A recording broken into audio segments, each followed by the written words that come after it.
ನಮಸ್ಕಾರ friends, trending ಸ್ಯಾಂಡಲ್ವುಡ್ಗೆ ನಿಮಗೆಲ್ಲ ಸ್ವಾಗತ. ಕನ್ನಡ ಬಿಗ್ ಬಾಸ್ ಸೀಸನ್ 12ರ 14ನೇ ದಿನದ ಬೆಳಗಿನ ಪ್ರಮೋದಲ್ಲಿ ಸುರಂಗ ಮಾರ್ಗದ ಟಾಸ್ನ ಉಸ್ತುವಾರಿನಲ್ಲಿ ಗಿಲ್ಲಿಗೆ ವಿರುದ್ಧವಾಗಿ ಡಿಸಿಷನ್ಸ್ ಕೊಡ್ತಾ ಇರೋ ಧ್ರುವ್ ಅವರದ್ದು ವಿನಾಶಕಾಲೆ ವಿಪರೀತ ಬುದ್ಧಿ ಅನ್ನೋ ರೀತಿ ಆಗಿದೆ ಅಂತ ನಾವಾಗಲೇ ಹೇಳಿದ್ವಿ. ಇವತ್ತಿನ ಎರಡನೇ ಪ್ರಮೋ ನೋಡಿದಾಗ ಧ್ರುವ್ ಅವರದ್ದು ಬರೀ ವಿಪರೀತ ಬುದ್ಧಿ ಅಷ್ಟೇ ಅಲ್ಲದೆ ಗಿಲ್ಲಿನ ನೋಡಿ ಅವರು ತಮ್ಮ ಮಾನಸಿಕ ಸ್ಥಿಮಿತ ಕೂಡ ಕಳ್ಕೊಂಡಿರೋ ಹಾಗೆ ಕಾಣಿಸ್ತಾ ಇದೆ. ಇಲ್ಲಿ ಹೊಸ ವರ್ಷದ ಸಂಭ್ರಮಾಚರಣೆಗೆ ಬಿಗ್ ಬಾಸ್ ಗಿಲ್ಲಿ ಅವರಿಗೆ ಮನೆಯ ಸದಸ್ಯರ ಬಗ್ಗೆ, ಮನೆಯ ಆಗು ಹೋಗುಗಳ ಬಗ್ಗೆ ಒಂದು ಹಾಡು ಬರೆಯೋಕೆ ಹೇಳಿದ್ದಾರೆ. ರಘು ಜೊತೆ ಕುಳಿತು ಗಿಲ್ಲಿ ಅವರು ಹಾಡು ಬರಿತಾ ಅದರ ಸಾಲುಗಳನ್ನ ಜೋರಾಗಿ ಹೇಳ್ತಾ ಇದ್ದಾರೆ.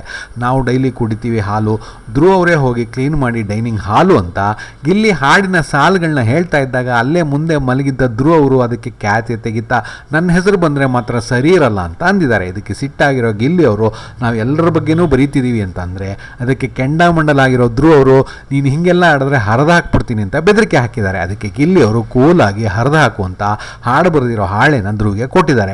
ಆಗ ಏನು ಮಾಡಬೇಕು ಅಂತ ತಿಳಿದೆ ಗಲಿಬಿಲಿ ಆಗಿರೋ ಧ್ರುವ್ ಅವರು ಆ ಹಾಳೆನ ಗಿಲ್ಲಿ ಮೇಲೆ ಎಸಿತಾ ನಿಮ್ಮದು ಅಸಹ್ಯನ ಅವನಿಗೆ ಮಾತ್ರ ಇಟ್ಕೊಳ್ಳಿ ಅಂತ ರಘು ಅವ್ರಿಗೆ ಹೇಳಿದ್ರೆ ಅದಕ್ಕೆ ಕೌಂಟರ್ ಕೊಟ್ಟರು ಗಿಲ್ಲಿ ಅವರು ಅಸಹ್ಯ ಎಲ್ಲ ಬೇಡಣ್ಣ ಹೋಯ್ತಾ ಇರು ಅಂತ ಹೇಳಿದ್ದಾರೆ. ಅದಕ್ಕೆ ಧ್ರುವ್ ಅವರು ಹೋಯ್ತಾ ಇರು ಅನ್ನೋಕ್ಕೆ ನಿನ್ನ ಮನೆಗೆ ಬಂದಿಲ್ಲ ಕಣಲೇ ಅಂತ ಕೂಗಿದ್ರೆ ಗಿಲ್ಲಿ ಅವರು ಟ್ರಿಗರ್ ಆಗ್ತಾ ನನ್ನ ತಲೆ ಕೆಡಿಸ್ಬೇಡ ಅನ್ನೋದಕ್ಕೆ ಏನು ಮಾಡ್ತೀಯ ಅಂತ ಧ್ರುವ್ ಸವಾಲು ಹಾಕಿದ್ರೆ ಈಗ ಗಿಲ್ಲಿ ಅವರು ಸಿಡಿದು ಹೇಳ್ತಾ ಉಗುರಲ್ಲೇ ಹೊಡೆದು ಸಾಯಿಸ್ಬಿಡ್ತೀನಿ ಅಂತ ಗುಡುಗಿದ್ದಾರೆ. ಅದಕ್ಕೆ ಹೊಡಿ ಅಂತ ಧ್ರುವ್ ಅವರು ಹೇಳ್ತಾ ಇವರಿಬ್ಬರು ವಾಗ್ವಾದ ಮುಗಿಯದ ಹಂತಕ್ಕೆ ಹೋಗಿ ನಿಂತಿದೆ. ಇಲ್ಲಿ ಬಿಗ್ ಬಾಸ್ ಸ್ಪಷ್ಟವಾಗಿ ಮನೆ ಸದಸ್ಯರ ಬಗ್ಗೆ, ಮನೆ ಆಗು ಹೋಗುಗಳ ಬಗ್ಗೆ ಹಾಡು ಬರೀರಿ ಅಂತ ಗಿಲ್ಲಿ ಅವರಿಗೆ ಹೇಳಿರುವಾಗ ನನ್ನ ಬಗ್ಗೆ ಬರೆಯೋ ಹಾಗಿಲ್ಲ ಅಂತ ಕಿರಿಕ್ ತೆಕ್ಕೊಂಡು ಬಂದು ಕಾರಣ ಇಲ್ಲದೆ ಗಿಲ್ಲಿನ ಟಾರ್ಗೆಟ್ ಮಾಡ್ತಾ ಇದ್ದಾರೆ ಧ್ರುವ್ ಅವರು. ಕಳೆದ ಕೆಲವು ವಾರಗಳಿಂದ ಈ ಸೀಸನ್ನ ಡಾರ್ಕ್ ಹಾರ್ಸ್ ಅಂತ ಅನ್ಸ್ಕೊಂಡಿದ್ದ ಧ್ರುವ್ ಅವರ ಆಟ ಒಂದೇ ವಾರದ ಅವಧಿನಲ್ಲಿ ಗಿಲ್ಲಿ ಮೇಲಿನ ಕುರುಡು ದ್ವೇಷದ ಕಾರಣ ಪಾತಾಳಕ್ಕೆ ಮುಟ್ಟಿದೆ ಅಂದರೆ ಅದು ತಪ್ಪಾಗೋದಿಲ್ಲ.